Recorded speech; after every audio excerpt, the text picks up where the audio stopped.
ಪ್ರಭಾವತಿ, ದೇವಸ್ಥಾನದಿಂದ ಇವತ್ತು ಉತ್ಸವದ ಜವಾಬ್ದಾರಿ ವಹಿಸೋದಿಕ್ಕೆ ಬಾಗ್ನ ತಗೊಂಡ್ ಬರ್ತಾ ಇದ್ದಾರೆ. ಎಲ್ಲ ಸಿದ್ಧ ಮಾಡ್ಕೊಳ್ಳಿ. ನೀವೇನು ಯೋಚನೆ ಮಾಡ್ಬೇಡಿ ಚಿಕ್ಕಪ್ಪ, ನಾನು ಆಗ್ಲೇ ಎಲ್ಲ ರೆಡಿ ಮಾಡಿ ಇಟ್ಟೀನಿ. ಅವ್ರು ಬಂದ್ ಕೂಡ್ಲೆ ಕಾಫಿ ಮಾಡ್ಕೊಡ್ತೀನಿ. ಅಕ್ಕ ಅಕ್ಕ ಬೇಗ ಈ ಶರ್ಟ್ಗೆ ಗುಡ್ಡೆ ಹಾಕೊಡಕ್ಕ. ಕರ್ಮವೇ, ಇದೊಂದು ಹೊಸ ತಲೆನೋವು ಬಂತ. ಇನ್ನು ಬಿಡಿ, ಈ ಮನೆ ಮಠ ಎಲ್ಲ ನೀವು ಮರ್ತಂಗೆ. ಯಾಕೆ ಹಾಗಂತೀಯ? 22 ವರ್ಷಗಳ ಹಿಂದೆ ಅದೇ ಇವ್ರಪ್ಪ ಉತ್ಸವದ ಉಸ್ತುವಾರಿ ತಗೊಂಡು ಉತ್ಸವನ ಅರ್ಧಕ್ಕೆ ನಿಲ್ಲೋ ಹಾಗೆ ಮಾಡಿದ್ನಲ್ವಾ, ಅದಕ್ಕೆ ಅಲ್ವಾ ಈ ಊರಿಗೆ 10 ವರ್ಷ ಬರಗಾಲ ಬಂದಿದ್ದು. ಈಗ್ಲೂ ಅಷ್ಟೇ, ಈ ಊರ್ನಲ್ಲಿ ಕೆಲವು ಜನಕ್ಕೆ ನಮ್ಮ ಮನೆ ಕಂಡ್ರೆ ಎಣ್ಣೆ ಸೀಗೆಕಾಯಿ ಸಂಬಂಧನೇ ಇರೋದು.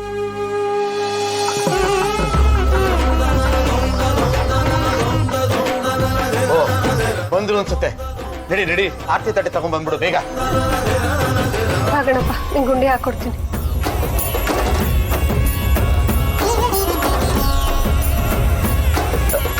ಪ್ರಭಾ,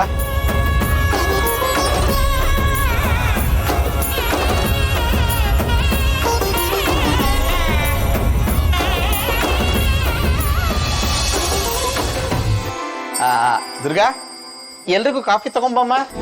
ಸರಿ ಚಿಕ್ಕಪ್ಪ, ಇದನ್ನ ಒಳಗಿಟ್ಬಿಡು.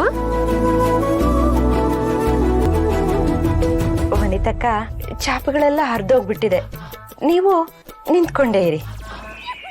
ವಿಶ್ವನಾಥ, ನಿನಗೆ ಗೊತ್ತಿದೆ, ಕೂರ್ಮನ ಆದೇಶದ ಪ್ರಕಾರ 22 ವರ್ಷದ ನಂತರ ಉತ್ಸವ ನಡಿಬೇಕಿದೆ. ದೇವಿ ಶಾಸನ ಮೀರೋ ಆಗಿಲ್ಲ. ಹಾಗೆ ಉತ್ಸವದ ಉಸ್ತುವಾರಿನ ನಿಮಗೆ ಕೊಡೋದಕ್ಕೆ ನನಗೊಂಚೂರು ಇಷ್ಟ ಇಲ್ಲ.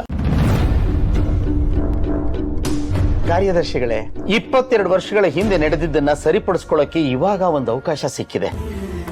ತಾವೆಲ್ಲ ಈ ಜವಾಬ್ದಾರಿನ ನನಗೆ ವಹಿಸ್ಕೊಟ್ರೆ ನಾನು ಶ್ರದ್ಧೆ ಭಕ್ತಿಯಿಂದ ಈ ಉತ್ಸವನ ನಡೆಸ್ತೇನೆ. ವಿಶ್ವನಾಥ, ವಿಷಯ ಇರುವುದು ಇಲ್ಲೇ ಕಣೋ. ದೇವಿ ಶಾಸನದ ಪ್ರಕಾರ ಉತ್ಸವನ ನಡೆಸೋದಕ್ಕೆ ವಯಸ್ಸಿನ ಮಿತಿ ಇದೆ. ಅದಕ್ಕೆ ಉತ್ಸವದ ಜವಾಬ್ದಾರಿನ ನಿನಗೆ ಕೊಡೋಕ್ಕಾಗಲ್ಲ. ಶಂಭೋ ಶಂಕರ, ಹರ ಹರ ಮಾದೇವ. ಹೆಂಡ್ತೀರ್ ಬಾಯಿನ ಹಾಗಾಗಿ ಹೀಗೆ ಸುಡ್ತಾ ಇರಪ್ಪ, ನಮಗೂ ಮಾತಾಡೋದಕ್ಕೆ ಅವಕಾಶ ಸಿಗುತ್ತೆ. ಇದಾಗ್ತಮ್ಮೋ ಕೋಪದಿಂದ ನೋಡ್ತಿದ್ಯಾ? ಹಾಡಾಡ್ತಿದೆ, ಹಾಡು. ಈ ಮೌನವ ತಾಳೆನು, ಮಾತಾಡು ದಾರಿಯ ಕಾಣೆನು, ಓದಮ್ಮು. ಏನಂತೆ? ಬಿಸಿ ಕಾಫಿ ಬೇಕಾ? ಅಯ್ಯ, ಅದನ್ನ ಹೇಳದಲ್ವಾ. ಬಿಸಿ ಬಿಸಿ ಕಾಫಿ, ರುಚಿ ರುಚಿ ಕಾಫಿ ಮಾಡಿ ಕೊಡುವೆ ನಾನು.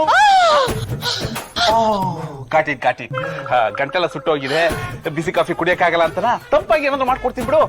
ವಾಮನ ವಾಮನ, ಇದೇನಿದು? ಸುಟ್ಟೋಗಿರೋ ಬದನೆಕಾಯಿ ತರ ಆಗ್ಬಿಟ್ಟಿದೆ, ಏನಾಯ್ತು? ಬೆಳಿಗಿಂದ ಎಲ್ಲಿ ನೋಡಿದ್ರು ಬರೀ ಬಿಸ್ನೀರೇ ಕಾಣ್ತಾ ಇದೆ. ನೋಡ್ಕೊಂಡ್ ಮಾಡದಲ್ವನು? ಹೋಗ್ಲಿ ಬಿಡು. ನಮ್ ದಮ್ಮಿಗೆ ಬಾಯಿ ಗಂಟೆಲ್ಲ ಸುಟ್ಟೋಗಿದೆ, ತಣ್ಣಗಿರೋ ಮೊಸರಿಗೆ ಜಾಸ್ತಿ ಸಕ್ಕರೆ ಹಾಕೊಂಡು ಮಿಕ್ಸ್ ಮಾಡಿ ತಗೊಂಬ.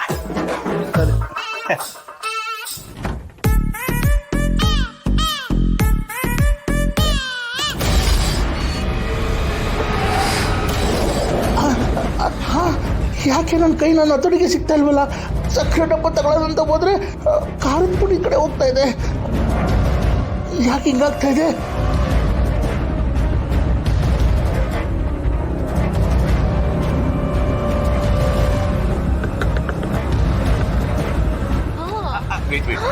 ಲೋ ವಾಮನ, ಮೊಸರು ಸಕ್ಕರೆ ಹಾಕಿ ತಗೊಂಬರಕ್ಕೆ ಎಷ್ಟೊತ್ತು ಬೇಕೋ ಬೇಗ ತಗೊಂಬರ.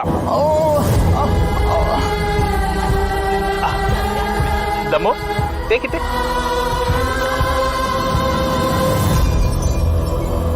ಅಯ್ಯೋ, ಇದು ಖಾರ ಇದೆ, ನಾನ್ ತಿನ್ಬಾರ್ದು.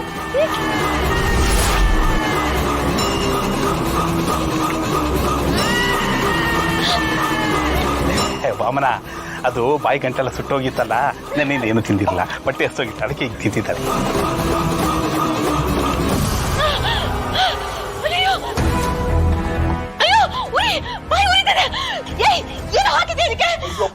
ಏನು ಆಗ್ತೆ? ಅದು ಅಮ್ಮವ್ರೆ, ನನ್ನ ಕೈ ನನ್ನ ಹತೋಟಿಯಲ್ಲ ಇಲ್ಲ ಅಮ್ಮವ್ರೆ. ಅಲ್ಲದಮ್ಮು, ಒಂದ್ ಸ್ಪೂನ್ ತಿಂದಾದ್ಮೇಲೆ ಗೊತ್ತಾಯ್ತು ತಾನೆ, ಇಡ್ಬೇಕು ತಾನೆ. ಅದನ್ನ ಬಿಟ್ಟು ನೀನು ತಳ ಕಾಣಿಸೋ ಅಷ್ಟು ಕುಡ್ದಿದ್ಯಲ್ಲ. ಅಯ್ಯೋ ಪ್ರಾಣಿ, ನಾನ್ ತಡ್ದೆ, ನನ್ನ ಕೈ ನನ್ನ ಮಾತೇ ಕೇಳ್ತಿರ್ಲಿಲ್ಲ. ಪರಮೇಶ್ವರ ಏನಪ್ಪ ನಿನ್ನ ಲೀಲೆ ಅಲ್ಲದಮ್ಮೋ ನಿನ್ ಕೈ ನಿನ್ ಮಾತೆ ಕೇಳಿದಷ್ಟು ಧೈರ್ಯನಾ ಸರಿ ಸರಿ ತಿಂಡಿಗೆ ಬಾ ಒಳ್ಳೆ ಹುಚ್ಚರು ಸಂತೆ ಸಿಗಪ್ಪನಲ್ಲಪ್ಪ ನಾನು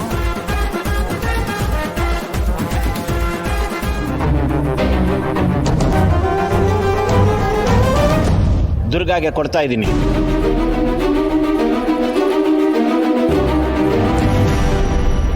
ದುರ್ಗಾನ ಅದೇಗಾಗತ್ತೆ? ದೇವಿ ಉತ್ಸವ ಕನ್ಯೆ ಮುತ್ತೈದೆಯಿಂದ ಶುರುವಾಗಬೇಕು. ಅದಕ್ಕೆ ದುರ್ಗಾಳಿಗೆ ಕೊಡ್ತಾ ಇದ್ದೀನಿ. ಮತ್ತೆ ಇದು ಕೂಡ ದೇವಿಯ ಆಟ ಅಂತ ನನ್ನ ನಂಬಿಕೆ.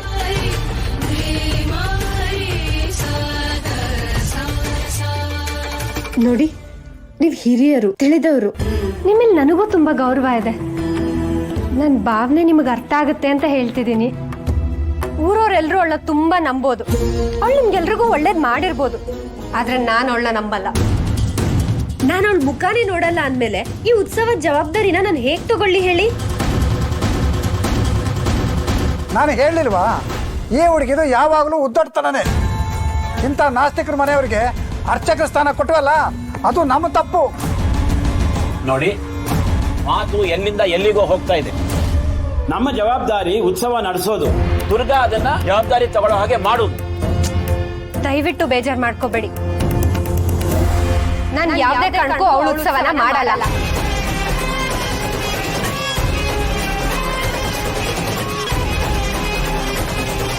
ನನ್ನಿಂದ ನಮ್ಮ ಅಮ್ಮನ್ ಕಿತ್ಕೊಂಡ್ಲು. ನಮ್ಮ ಅಕ್ಕನ್ನ ನಾಪತ್ತೆ ಮಾಡಿದಾಳೆ. ನನ್ನ ಅಕ್ಕನ ನನ್ಗೆ ವಾಪಸ್ ತಂದ್ಕೊಡ್ಲಿ. ಅವಾಗ ನಾನೇ ಮುಂದೆ ನಿಂತು ಅವಳ ಉತ್ಸವನ ಮಾಡ್ತೀನಿ.